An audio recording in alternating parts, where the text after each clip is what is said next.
Hello, and welcome to the deload section of Seeking Strength. I just wanted to take a minute to explain to you what deloading is and why we're doing it, and what to expect for this next week and then week 8. So, deloading is just reducing the weights of what you've been lifting significantly in order to allow your body time to recover and your metabolism to really speed up and catch up to where your body has been going. So you've been working really hard in the gym, and I'm super proud of you. And I'm sure you can already start to see some progress, if not physical progress, at least progress in your mental state. I would hope. Progress in your confidence in how you carry yourself, even just your knowledge in the gym and your comfort level in the gym. That's all progress, and that's awesome. But we just did strength endurance for several weeks, and so in order to make sure that your body does not get too tired and that it is ready for the strength portion of the guide, we kind of just need to not necessarily slow down, just kind of step back. If we exercise too much, too hard, too fast, then we can acquire a condition known as exercise fatigue. And symptoms of exercise fatigue are excessive tiredness, not just like, oh man, I didn't get enough sleep last night and I work out early this morning and I'm just tired today. This is like excessive fatigue that rest doesn't even help. Lack of sleep, you're not able to sleep at night, you're tossing and turning, you're uncomfortable, anxiety, change of mood, even like menstrual irregularities in women can be signs of you're exercising too much. You're not taking care of your body and letting it rest. And so we just want to take this week to really make sure that we're allowing our body rest. And also, you've been pushing your body really hard, and I would hope that you're also trying to incorporate a more healthy style of eating and of living in general. And so we just need to take a minute to let our metabolism, let our digestive processes, metabolism also includes how your body recovers from the catabolism, the breaking down that you just did, because all exercising is breaking down muscles so that it can grow back stronger. So taking this week to kind of just refocus, shift a little differently, it's going to allow our body, our metabolism to catch up and hopefully speed up in the meantime. So what this week is going to look like is 3 days of cardio and 2 full body days. And those full body days, we're going to be lifting a little bit lighter and trying to move a little bit quicker. So that's reducing our rest time as if it were a HIIT workout, but still really focusing on form and still lifting a weight that's difficult enough to feel the burn in the isolated muscle that we're focusing on. And then the HIIT workouts, that's really going to get your cardio up, your heart rate up. It's going to burn those calories. And I hope that by the end of this week, you're going to notice a difference in your metabolism. You're going to be hungry in a different kind of way, where your body is going to be craving and requiring more protein, more healthy fats. And you're really going to be burning the complex carbs that you're putting into your body in the way that they were meant to be burned and used as energy. And that's the goal of food. It's a fuel source. So hopefully after this week, your body is going to kind of relearn how to use that fuel in the proper ways. This week, I really want your focus to be on form. So even if you're not moving as fast as possible, your intensity level is not as high as you absolutely can. If anything, focus on your form. Slow down.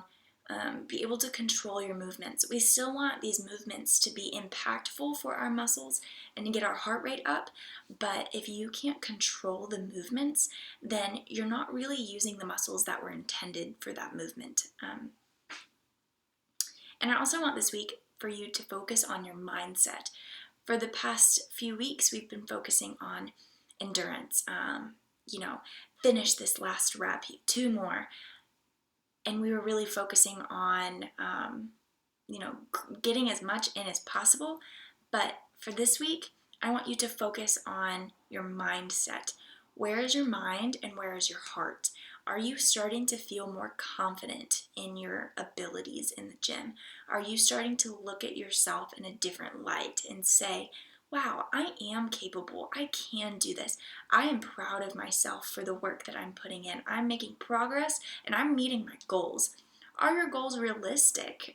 Are you allowing yourself to meet those goals? If we set goals that are absolutely just absurd, then we're not really giving ourselves the opportunity to even meet those goals to begin with.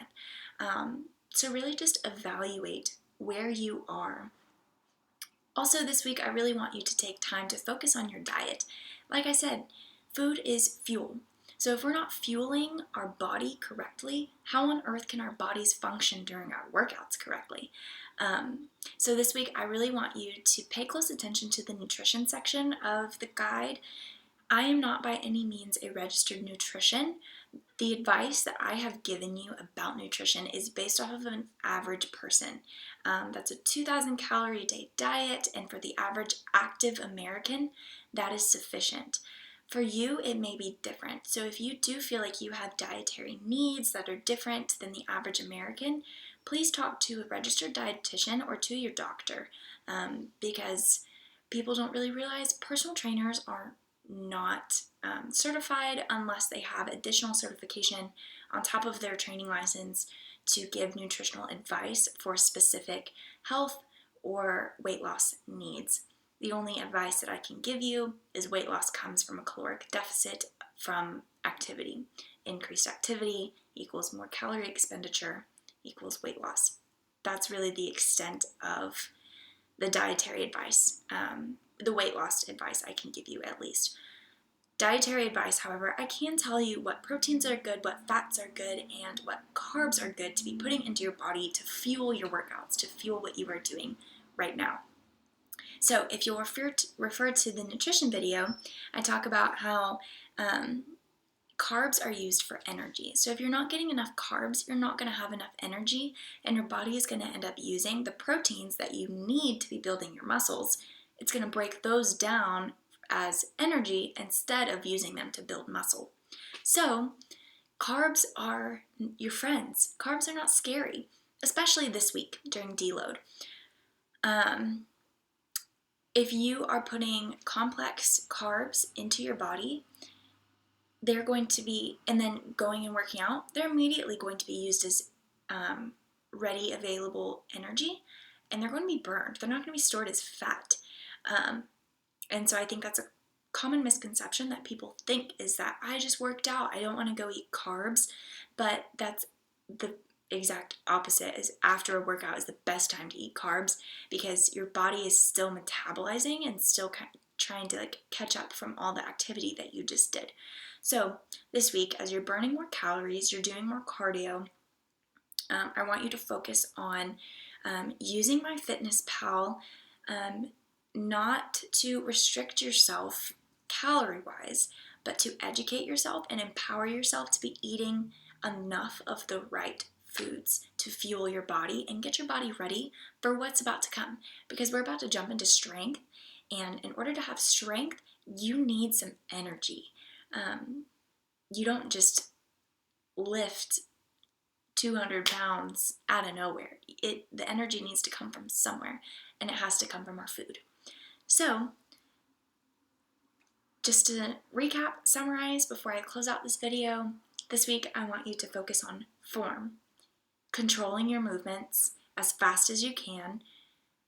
Again, controlled movements as fast as you can. If you can only do a certain movement slowly, do it slowly. If you can whip it out, do it. I want you to focus on your mindset. Be proud of yourself. If you're really struggling to have a positive mindset, message me, talk to me. We will come up with ways that you can reframe that mindset of negativity because that is going to hold you back as well from meeting your goals. And focus on your diet. Focus on fueling your bodies in the appropriate ways to make sure that you do reach your goals to the best of your ability. So walking into the gym this week, you're going to do 10 minutes of cardio, and I want you to push yourself a little bit more with this cardio than you were in the endurance phase. So if you were just walking on a treadmill like normal, try walking at an incline. If you were just jogging for your cardio for 5 minutes, try alternating intensities. So jog, sprint, or walk, jog, whatever works best for you.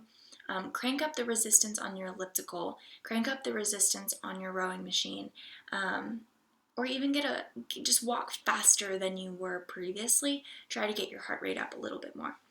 And then you're going to do 10 minutes of full body stretching. So as an endurance, you might have only been stretching legs if you were doing a leg day, might have only been stretching upper body if you were doing upper body that day. These workouts are going to be more full body, so I want you to do a full body stretch. That's upper, lower, stretch your neck, stretch your wrists. If you even have to do a 10-minute yoga session before your workout to kind of get your body loosened up and ready to go, do it. Whatever works best for you, because preventing injury, again, safety is the main priority here. And for the full body workouts, you're going to be lifting 50 to 70% of your max weight with as little rest as possible. So that is a lighter weight, but the goal is to keep going. It might burn, you might be out of breath, but just take a minute, catch your breath, shake out the burn, and keep going is the goal of this week. I can promise you that after deload, you're going to be so proud of yourself because you pushed through these workouts, these high intensity, fast paced, high heart rate, high energy workouts, especially if you're incorporating in a type of diet that fuels those workouts appropriately. You're going to feel such a difference in the way your body responds to movement and just to daily activity outside of the gym as well. Again, if you need anything throughout this week, whether it's mental, emotional, instructional advice, support, let me know. Do not hesitate to ask me. You are never bothering me. Again, thank you for letting me be on this journey with you. I hope that the information that I've given you is beneficial to you, and I wish you all the luck with your endurance week. I said endurance. I meant deload. I hope I can edit that out.